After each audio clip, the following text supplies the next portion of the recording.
Bible म्हणते, जेव्हा शमूएलाने शाऊलाला इस्रायलाचा राजा म्हणून निवडले तेव्हा शाऊल एका वेगळ्या व्यक्तीमध्ये बदलून जातो. पहिले शमूएल 10:9 म्हणते की देवाने शाऊलामध्ये एक नवीन हृदय ठेवले.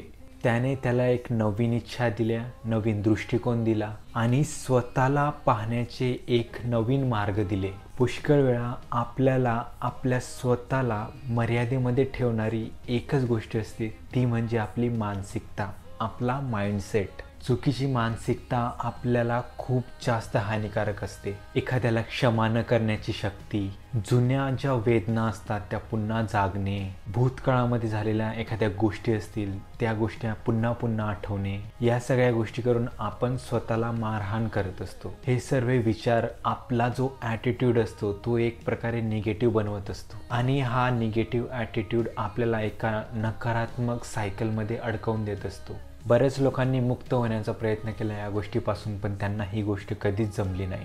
खूप साऱ्या लोकांना कळत नाही की एक नकारात्मक दृष्टिकोन त्यांच्या हृदयामध्ये एक विष भरत आहे, एक पॉयझन भरत आहे. त्यांच्या वृत्तीवर, त्यांच्या नातेसंबंधांवर आणि त्यांच्या दृष्टीवर तो निगेटिव्ह ॲटिट्यूड परिणाम करत असतो. पण देव तुमच्यावर दया करू शकतो आणि शाऊलासाठी जे त्यांनी केलं तो तुमच्यासाठी देखील करू शकतो. येशू तुम्हाला एक नवीन हृदय देणार आणि तुमच्या हृदयामध्ये ज्या योग्य अशा इच्छा आहेत त्या तो ठेवणार.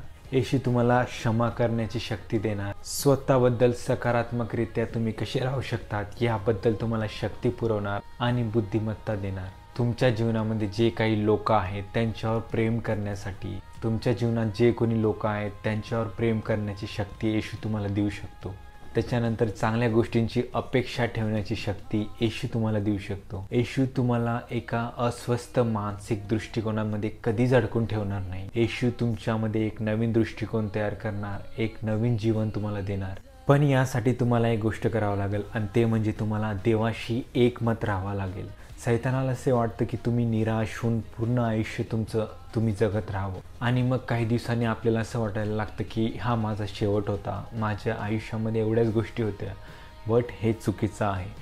देवाने जी तुमच्यासाठी गोष्टी ठेवलेल्या आहेत त्यांचा अंत नाही आहे. एकानंतर एक येशूने तुमच्यासाठी चांगल्या चांगल्या गोष्टी ठेवलेल्या आहेत. तुम्ही आतापर्यंत तुमचे जे बेस्ट व्हर्जन आहे ते अजून तुम्ही पाहिलंच नाही आहे. देवाचे जे काही उद्देश आहे तुमच्या जीवनासाठी तो त्या उद्देशांवर अजून देखील काम करत आहे. पण इथं आपल्याला एकच गोष्ट करायची आहे, ती म्हणजे प्रत्येक वेळेस देवाला प्रथम स्थान द्यायचं. जर तुम्ही देवाला प्रथम स्थान दिलं तर प्रत्येक गोष्टीमध्ये देव तुम्हाला सामर्थ्य पुरवणार आणि देव तुम्हाला तुमच्या आयुष्यामध्ये नवीन नवीन लेवल्सवर घेऊन जाणार, जिथं तुमच्या फॅमिली मेंबर्समधलं अजूनपर्यंत कोणीच गेलं नसेल. येशूला तुमच्या जीवनात आमंत्रित करा. तुम्ही अजून डिसिप्लिन बनणार, तुम्ही आणखीन आशीर्वादित होणार, तुम्हाला प्रत्येक गोष्टीची हिंमत येणार, तुम्ही बलवान होणार आणि प्रत्येक गोष्टीमध्ये देव तुम्हाला विक्ट्री देणार.